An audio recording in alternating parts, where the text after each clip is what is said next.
On today's episode, we're going to be talking about what you need to know to increase your social selling game, the do's and don'ts of your inbound strategy. So many firms get this wrong. Honestly, it can happen for a few reasons. Number one, sometimes it's lack of guidance or because social media is really a taboo topic when we talk about building a personal brand. It could be lack of process, it could be lack of training. And honestly, a lot of times it's just so hard to measure the return because the social platforms sit outside of our ATS and CRM, and you really can't tell if you're truly getting a return on your investment. So it's about having a strategy within your social platform for your inbound approach, getting that information into your ATS, and being able to use actionable workflows to prospect through that touch plan, as we talked about last session, so 2 weeks ago. Um, we're going to talk about your specific approach to your inbound sales strategy and what you can really do to improve your team's success rate. But if you're the operations leader or leader in general at your firm, you need to think about how to measure the effectiveness of this process that we're going to talk about today. How are you going to level set your current team? Because it's really about two things: level setting your current team, and then how are you going to build a template? This process is a template to hand it to every new member of your frontline team from today on. Honestly, if you're blocked from doing that measurement or custom workflow setup, you have to know it's going to be extremely tough to sustain any new changes that you try to put in place based on this session and most of the others that we talk about on this show. So, social selling, it's not a new concept for sales and recruiting teams, especially those in talent organizations like ours. For today's purposes, we're going to talk about sales in your talent business, but you can certainly use these strategies on the other side of the desk as well when recruiting and staffing. Inbound and outbound sales are two sides of the same coin. They're connected, and frankly, it's a 2-for-1 concept. Without either one of them, it's going to be more difficult to gain leads and convert them into loyal clients. The inbound strategy is the opposite of outbound. But it's the real main difference is inbound and outbound sales. It's really comes down to who initiates the communication. In inbound sales, a lead or a prospect is the initiator. They come across your content on social media platforms, visit your website. They want to get to know about your services and what you can do to benefit for them. As for outbound, you as the sales associate or recruiter are the initiator. We talked about your outbound strategy 2 weeks ago on our podcast, where we talked about your touch plan strategies. I think Katie was going to drop in our chat that link. And the title of that was really Building Trust and Opening Doors, the multi-channel touch plan strategy for your sales teams. If you haven't listened to that, do so, because that's the other half of this conversation as you start to create content. So that's great.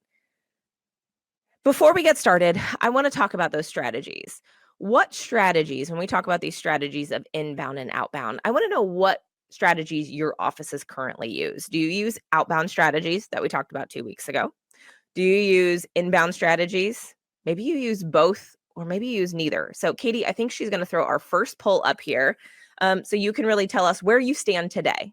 Are you an outbound strategy? Do you use inbound strategies? If you use both, that's great, because hopefully you can give some insight as well.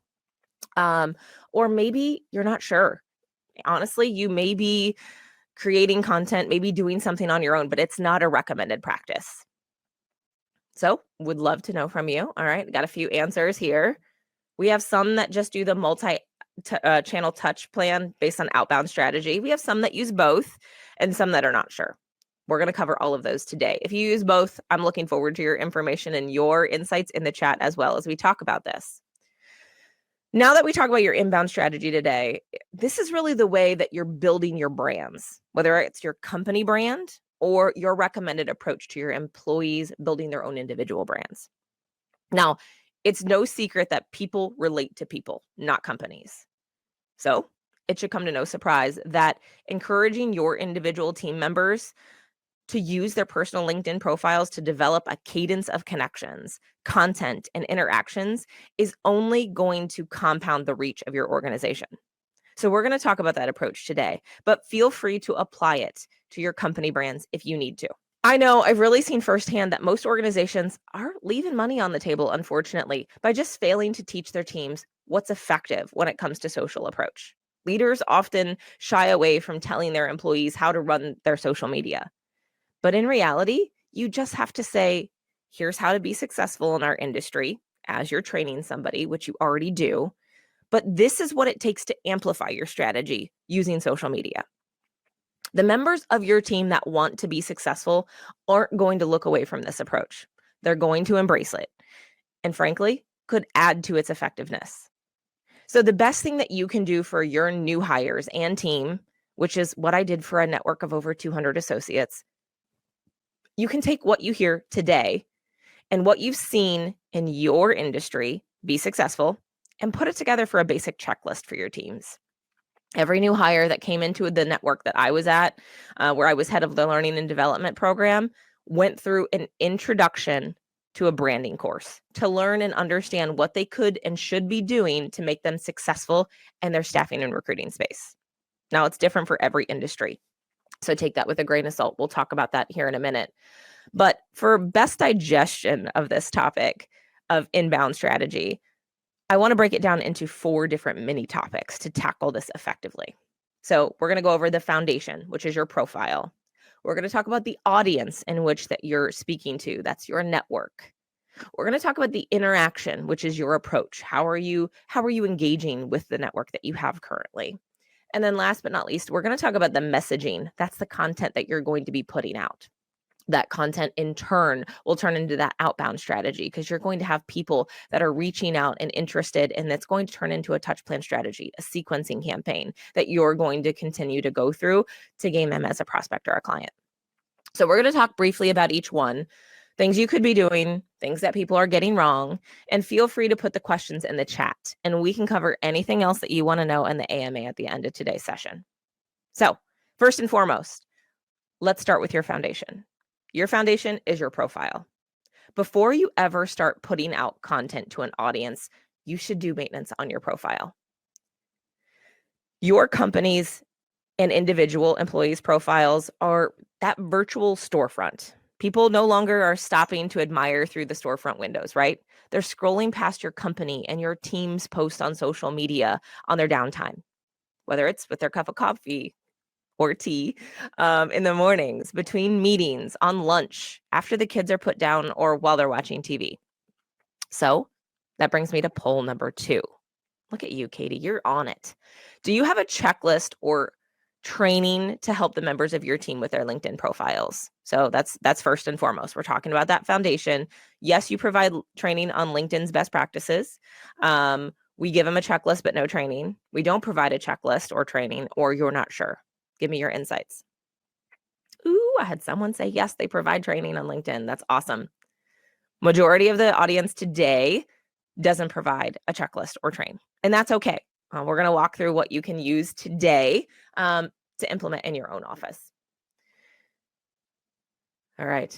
I think we're at capacity. Everybody stopped answering. Majority is we do not train or provide a checklist. Completely fine. Now, as you're scrolling, if your network sees something eye-catching or something that they want to know more about, what are they going to do? They're going to be clicking on your profile. So we'll get to that content later, but I want you to know a few stats, 2 to be exact. 49% of buyers research sales professionals on LinkedIn. If they hear your name or see your name or you leave a voicemail or you have an email, 49% of people are going to search you. So we want to make sure that foundation is set where we need it to be. 50% of buyers avoid sales professionals with incomplete sales profiles. No picture, no information, they're not posting. So we want to make sure that we're in the other 50%. That's nearly half for both of those stats. Most of you as leaders and in the staffing and recruiting world probably have dedicated time and really gotten your LinkedIn profiles at least 60% there, I'm guessing. But nearly every leader that I have worked with have stated that they needed to dedicate more time to their updates on their own profile. Heck, Katie and I started here in July. I already need to make updates for what I've been doing. It's something you can't set and forget. Make sure that you have something on your quarterly efforts to be able to update your information, or at least assess what you've done differently to maybe share different features on your LinkedIn profile. We'll talk more about that. But what about your employees? We talked about you. You're the leaders of your organization. You're technically driving the ball forward nonstop. But what about your employees? Do you just hope that they're going to follow suit and get their profiles up to par? Honestly, it doesn't work like that. There are generational tendencies to think about when approaching social media. Now, I know not everyone falls into these so-called stereotypes of generations, but think about this for people that you're hiring. So bear with me for a second. Whenever you think of baby boomers, now, yeah, they're still in our workforce, right? Only 35% of baby boomers use social media to discover brands or new brands. It's honestly not their go-to. They could use some guidance, maybe best practices when selling, because they might not see the value. So we need to think about that. Gen X does not like to broadcast their personal lives and most tendencies. In fact, only 24% have actually shared on social media. This generation is more hesitant when approaching social media. They might not know the best approach, the types of content to share, how to engage. Gen X expects brand content to educate and excite. Give them the how-to videos, the tutorials, the in-depth explanations that they need to envision your brand as the solution to their problem. Millennials. 75% of millennials say that social media enables them to interact with brands and companies. This group obviously is more engaged and entrenched in social, but may want help with the who, the what, the when, the best practices. You may want to help guide that, or how often they should be posting to best represent your company or your industry. Now, Gen Zs. The further I get down this list, the older it makes me feel. Gen Zs, 64% of Gen Z consumers expect a more personalized experience on social media based on their previous interactions. 61% of Gen Z consumers want companies to know them better based on their social media activity. And 52% of Gen Z consumers expect companies to read and analyze their social media posts. Now, I don't know about you, but that's a lot of different ways to learn, to listen, to apply how you should approach social media, but also what to post on social media to get them engaged. So moral of the story here is take the mystery out of the equation. This isn't rocket science, but it does require effort. I want you to realize that your employees may not have a clue where to start, or they may be posting about everything but the kitchen. Well, I don't want to say the kitchen sink. Maybe they're posting about everything but the secrets they heard around the Thanksgiving table. So guidance is needed. What are you doing to help build their storefront and get their foundation set? That storefront not only helps their desk, but in turn will help your organization's gross margin. I'm going to go over just a few main things that I've worked through with new hires when it came to their social profiles. I talked about that network of over 200. I did it with 2 different networks, but this is a good starting place for your potential checklist. So I'm going to give you like 9 things to go through. Number 1, make sure your profile is visible and easy to find. This goes without saying. I think it's a pretty basic thing, but make sure your profile is public. But also, many people don't know this. You're automatically given a URL in LinkedIn. You can actually personalize that URL so prospects can find you more easily. Added little bonus, add your LinkedIn link to your email signature. So as you're sending emails and follow-up conversations and that touch plan strategy we talked last week, they can learn more about you in one click. Number 2, upload an updated professional photo. Think of how you dress and act when you meet a client in real life. Your profile photo should represent the way that you appear in face-to-face meetings. Don't be like that online dating profile that, Susie down the street encountered, where someone posted a picture from 15 years ago, but's pulling off that look for today. Number 3 is update your banner image. The banner image is the image that's the long one across the top. Oftentimes, this is the most overlooked piece to update. Create an image Use Canva. Canva is my favorite, but it's free. But I personally like to make sure my contact information and my logo of my organization is front and center. I like to make sure that my contact information is there. Again, we're in a people business. We want to create less friction, less clicks if someone wants to email me. People need to get a hold of me. People need to call me. People need to email me. I want you to note, don't think you're going to get a bunch of spamming calls if you put your name and email up there. I've had my contact information on my banner for about 7 to 10 years, and I get no random calls. So don't put any faith in that you're going to get a bunch of stuff, random calls. Number 4 is to craft a compelling headline. The headline is by default, LinkedIn uses your job title for your headline, but be different. Showcase what you do, who you do it for, your value, what differentiates you at a glance, but be creative. If you're not creative, look at other people's profiles and what they're using. Feel free to check mine out. And side note, you can use emojis if that's your thing.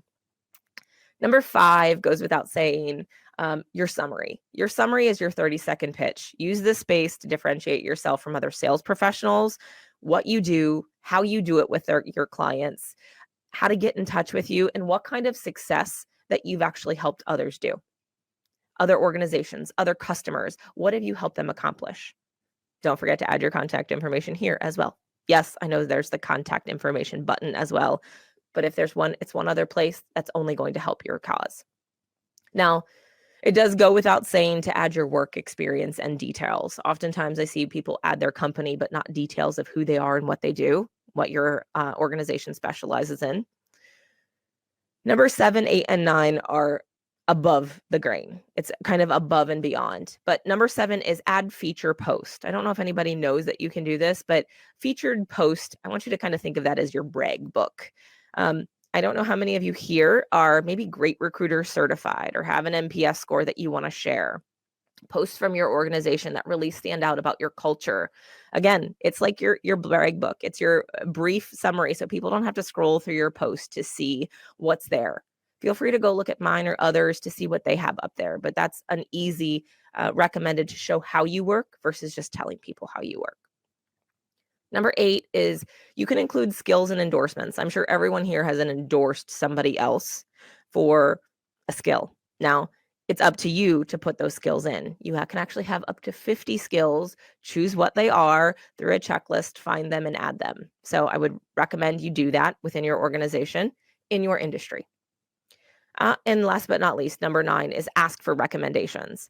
After a successful placement or when people are happy, this is just like referrals, ask for a recommendation on that LinkedIn profile to give an example of how you work. Now, honestly, your individual social profiles are your foundational building blocks for most anyone running a desk. Now, that could vary when you're talking to talent within different industries. But if I can tell you anything, just do it. Do a lunch and learn. Do a learning workshop for those in your office now to get everyone on level playing field. Get their profiles up to date now. This is a great thing to do while you have some downtime before the end of the year, right? So that was number 1. We talked about your foundation and your profile. Number 2 is your audience. Katie, are you ready for the next poll? Your audience is your network. So my question to you is, do you recommend your teams to connect with prospects and hiring authorities on LinkedIn? Maybe, yes, it's a standard part of your process. It's part of your touch plan whenever you reach out to somebody. Maybe you don't have a formal process, but recommend it. Now, just because you recommend it, that doesn't mean they're doing it. Maybe you don't make that recommendation, or maybe you're not sure. Good news. I see a lot of yeses here. I love that.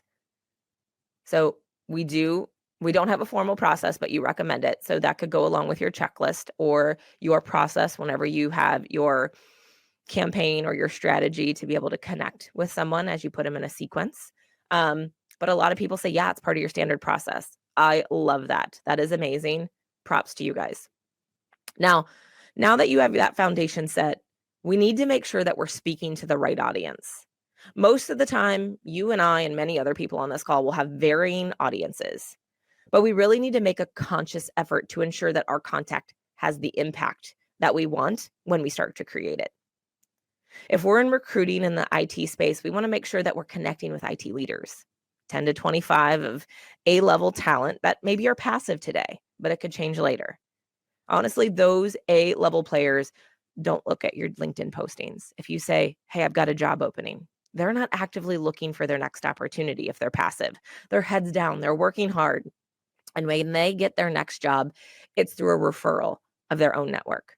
So make sure you're connected with them. If you're in sales, we need to make sure that we're connected not only with our prospects and clients, but we're also connected with additional hiring authorities, CEOs, presidents, managers, directors in the space that we're actively working.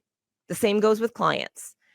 They aren't actively searching who can help them with their business, but through those that are connected on your social platforms, you're helping other clients solve problems. The impact you're having on their businesses, you're showing that. And the thought leadership and consultative approach that we're going to start pushing when we have content, it's going to show that, which will have them searching more for you and your businesses when you're connected. Now, you shouldn't just network when you need to make a sale, you need to make a placement, or you need to find the next active candidate in your market. Network is something that you have to do even when you don't need to or want to. True connectors network daily. Networking is truly a compound effort. It's like making a deposit in the bank each and every day. You won't be able to cash out big unless you make that daily deposit. And that deposit will happen after you've accrued what you've needed to and the timing is right to make your withdrawal. If it's not already a part of your process, which it looks like it is, I would encourage you to have your team start with 10 companies from your prospect list.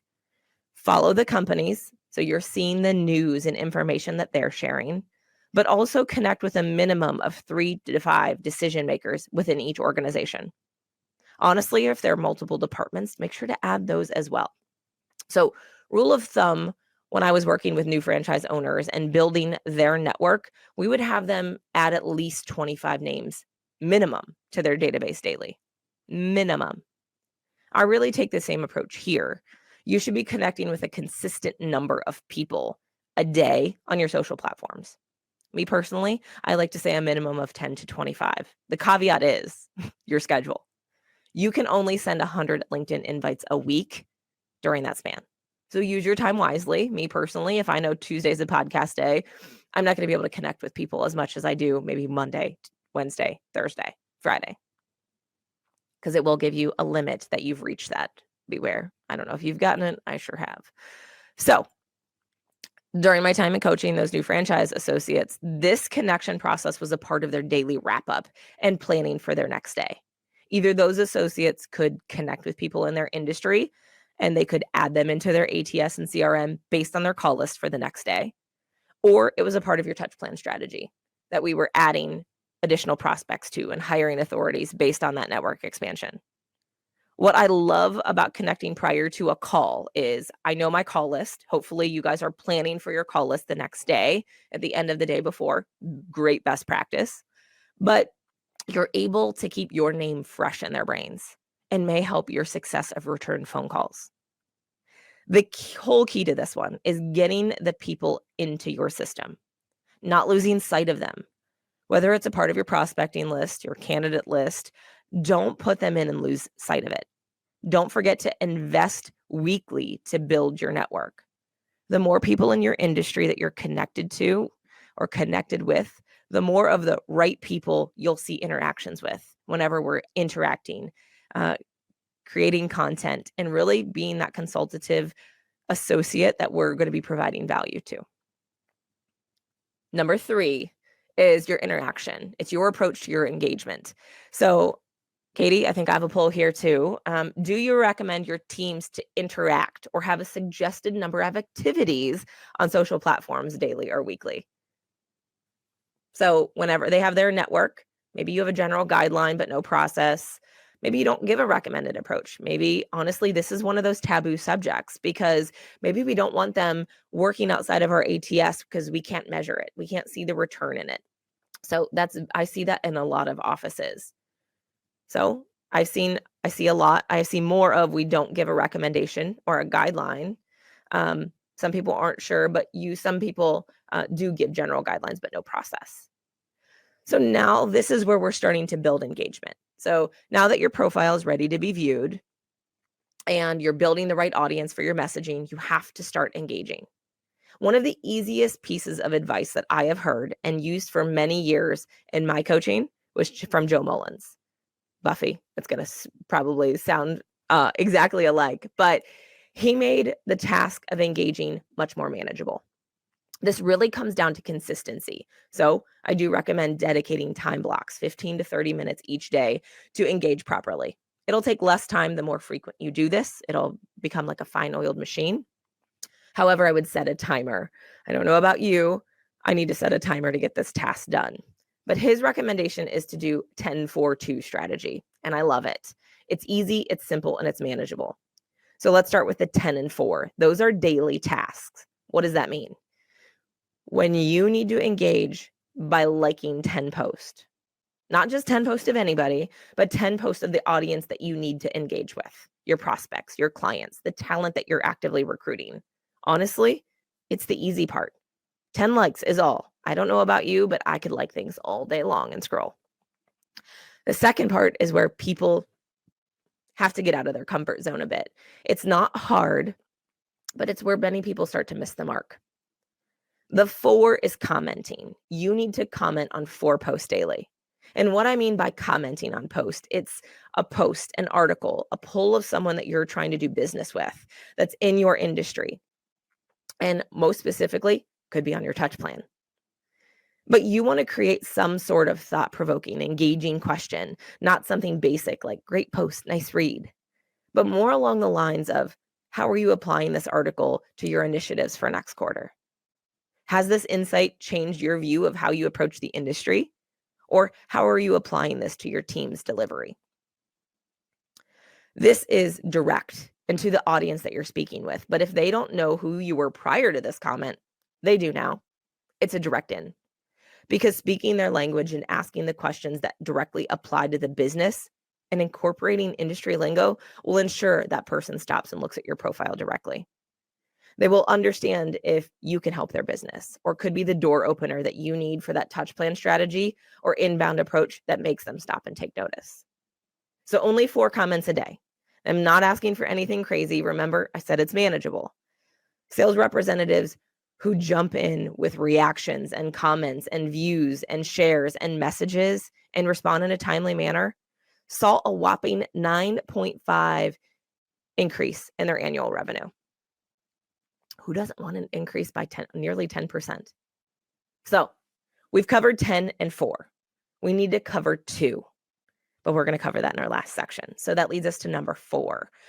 It's our messaging. It's your content. We talked about that storefront window for your profile, right? When we talk content, it's more about displaying what you're putting in your front windows to get people to stop, right? Walking past, does that store have the kind of clothes that I want to look at or the types of tools that I want to see?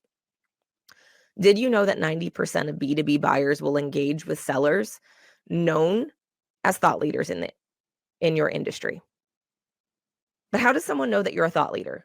They need to know your stance, your opinion, your take on something. And we can do that all through content. All right, Katie, I think this is my last post. Bear with me, and I'm long-winded today. So, do you recommend your teams posting any content? This is where it gets a little, again, time-consuming, away from your desk, outside of your ATS. But do you currently have any recommendations for your teams posting content? No, we don't give recommendations. We have general guidelines, but no written process. You give recommendations in your written process, or you're not sure. I'm a 50-50 split right now. No, we don't make recommendations, or we give guidelines, but no written process. That's fair. I'll give you a minute to finish responding while I continue. Content is honestly the most intimidating for people. Honestly, it was the hardest for me when I started as well. But I'm here to make this shift a bit easier for you. So that 10-4-2 strategy has you liking 10 posts a day, commenting 4 times. But the 2 is weekly. You should be posting content twice a week. But before you panic, let's talk about this. The easiest piece of content for your teams to share is something from your company page. Not always sharing a job posting. That is a common misconception.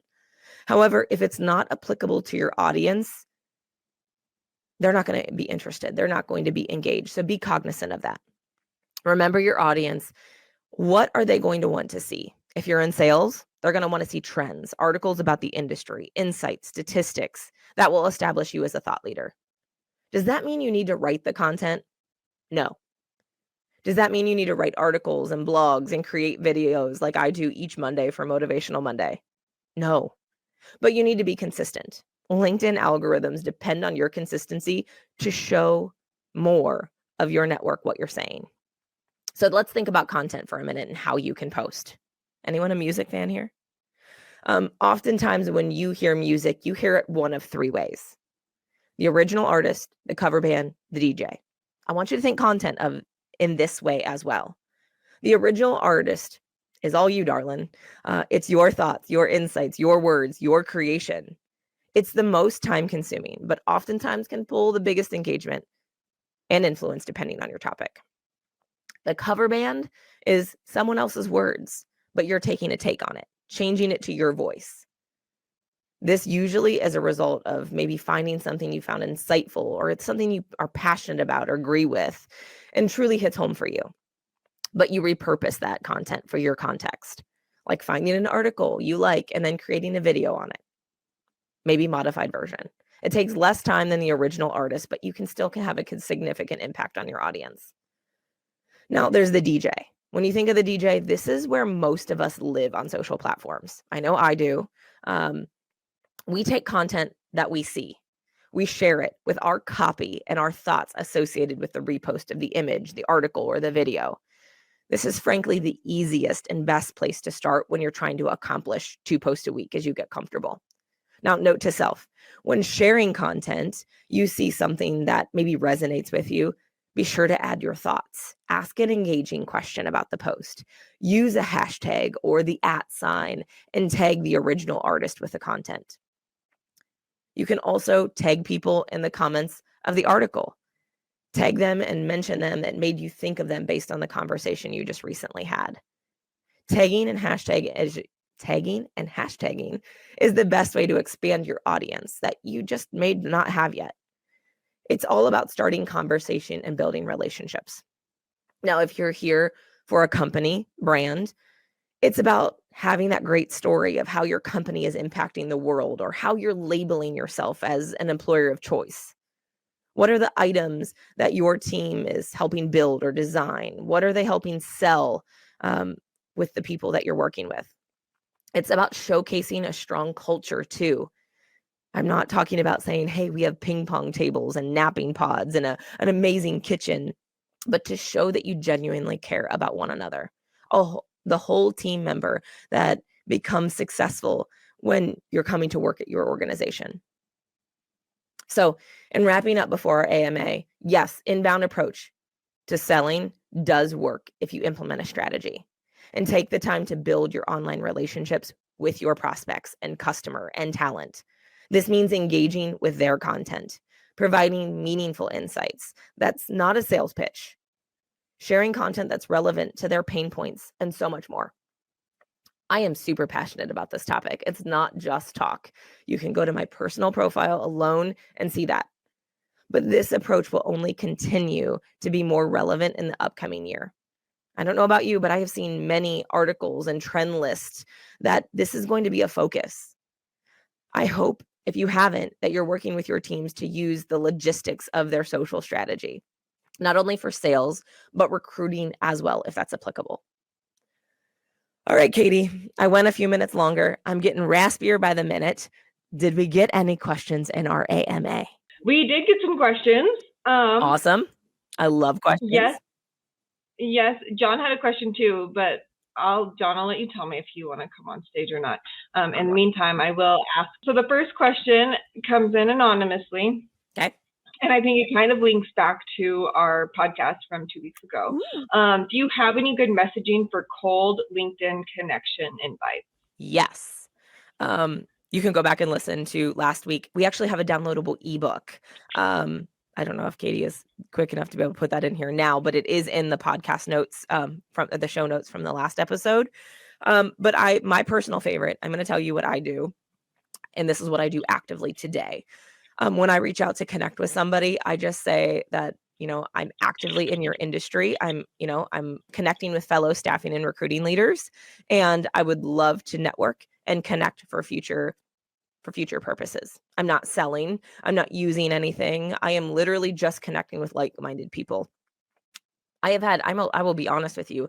I have very seldom had someone say no or reject my request. I have had people, however, say, "Oh, you're with an ATS. I'm not really looking for that." However, when I stop and I explain that I have nothing to do with our sales team, I am merely providing content. I would love to be able just for you to see the stuff that we're putting out for our industry leaders. Create really gives back in the form of content. I'm giving my sales pitch, but it's essentially they apologize. They're like, "I'm so sorry. I thought you were connecting based on trying to sell me something." So make sure you don't have a hard sell when you're connecting. It is literally about building a relationship, building a connection. So use that social platform as your connection piece without a sale. And check out our ebook because there are a lot of different scripts that you can use from that point using it forward. John, did you want to come on, or do you just want me to ask the question? He wants to come on. It would be incomplete without you. It absolutely would be. Absolutely would be, John. We'll pull you on up. I've missed you, John. It's been 2 weeks. How are you? Oh, tired. I'm glad I'm not one of the ones who was sick on our team. I mean, one of our wonderful people had a daughter who got married, and one of the attendees brought COVID, and many people got sick. So I was actually glad that I was not invited or able to travel for that wedding. Never been so thankful not to be included. I love that. Exactly. I love it. No FOMO here. But so the question I asked is way up here. When you talked about earlier, you taught or at least provided a course. Where was it in my notes Yep, here? For a network of over 200 at my last organization. Network of over 200 associates. And is that an off-the-shelf course that you found and provided? Is that one you created and distributed digitally? What's the way to really make that consistently available and appropriate to the team? I love that. So I'm going to give you a few ideas and a few things that I know other offices have used. So number one, there are a lot of things out there. So you could essentially, if you have your onboarding book, you can actually have that a part of your onboarding process. So that would be like something with the first week that they do. Here are the things that you need to do. Here's a checklist. Do this to your LinkedIn profile. Yep. Yeah, or whatever. Yep. There's plenty of things that are already out there that are canned that you could probably pull off the shelf and use and apply. Now, what I would tell you in that caveat is I would suggest so you're hopefully going to be able to do this as a level set with your team in a workshop based on today. But what I would do is have a mentor assigned to that new hire. So this is what we've done. This is what we've accomplished whenever we did our workshop. Try to make it interactive because a lot of times, new hires, especially coming into this, they're a little hesitant. First off, maybe they've never been in this industry. Second off, maybe they've never recruited before. So they don't know what good looks like for them. So yeah, they're going to have a profile or a course to learn off of, but that doesn't mean that it's going to be successful in our industry because just like manufacturing is going to be different than IT. What do I need to do differently in our industry compared to what this person on this video is telling me? So we would oftentimes, I did a lot of this training, but we would oftentimes schedule them with a mentor in their office, and they would give them real life, this has worked for me. This has created conversation for me. So it's literally a peer-to-peer. So they're learning off of active, successful people in your own office. So I would suggest that. Go ahead. And have you taken yourself an introduction to branding course that helped inspire you how to develop these? Because branding is something we're always trying to grab at and understand and get other resources. And actually, can I plug a book too by somebody else? Plug a book. I'm game. Oh, look at him. He's gonna go pull it off the shelf. I don't see it on my shelf. I can't spot it that quickly, but there's a book by a guy named Ron Tite. Ron Tite. Height? I gotta look it up. That's all right. What's it about? Is it branding? It's branding, it's marketing, it's LinkedIn. And he is hysterical. I've seen him too. Yeah, Ron Tite. And it is Think, Do, Say? Think, Do, Say. Did I pitch it before? I love that book. And we actually use some of his stuff in our training on how people should craft their LinkedIn messages. I love that. Or that. sometimes how people shouldn't craft their LinkedIn messaging. And a term that he uses a lot that I love is people are getting pitch slapped all the time. And so you want to avoid the pitch slap. I love that. That is so funny. And I love that. I've not read that book. Katie, maybe you have based on your active response. So I don't have anything that I've done. I just know based on what I've had success with, what I've seen others have success with. I'm a subject to learner. Like I am a lifelong learner and I want to learn. So I probably be checking out this book as well. But you're right. That is the biggest problem that I see people doing. They want to use LinkedIn as their part of their selling process, but they're going to sell from the word go. People are Right. they don't want to hear that. I can tell you how many emails that I get a day that they're like, "Oh my gosh, I want to sell you this after I connect with you." I'm not going to do that, but I am going to make sure that person gets into my system. I am going to make sure that they're a part of my next touch plan strategy. I am going to make sure that I don't lose sight of them because again, we talk to so many people, it happens more often than people we remember about them. But I will say that don't sell. I had someone when coaching, they ended up getting like 50 people for a manufacturing organization, but it was the idea that they connected on cars. So this gentleman was literally looking through his profile and said, "Oh my gosh, I saw that you posted about this. I know nothing about cars, like this Ford, whatever. I love that car." And they started connecting. That led to an office visit. That led to the conversation and 50 manufacturing people at job openings at that organization. So you never know what you're going to connect on, but don't pitch. Don't pitch. Add value. We're going to, I'm actually nervous. We're attending a CEO only dinner tonight. Ooh. And it's a bunch of people in the room, only 4 vendors. And I'm trying to tell the person I'm bringing along with me, don't sell. It's better if they don't even know what we do. Yeah. Don't sell. Listen. Build relationships. Yep. Build relationships and listen. I love that, John. Thank you for the insights on the book too. So Katie actually already put the Amazon link in the chat if anybody's interested. So thank you very much, John. I love your insights. Any other questions, Katie?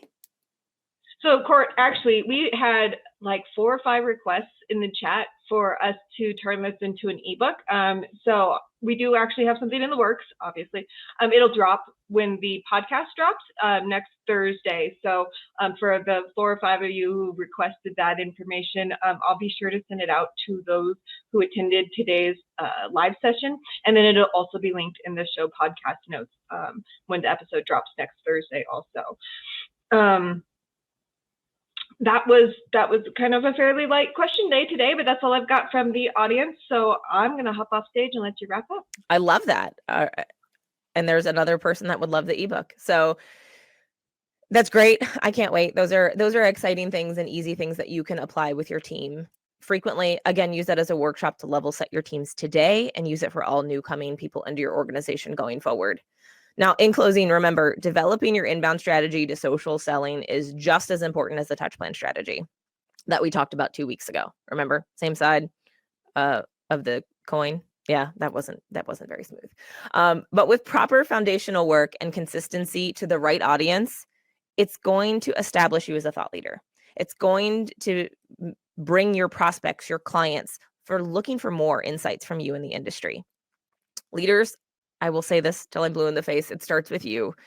Those who have a holistic view of your business. If you don't have a strategy, a process, and measurement that you can take a step back and see how businesses are changing in the age of today and the generations to come, we know that we need to make a change. So make this a habit. Have your teams time block each and every day.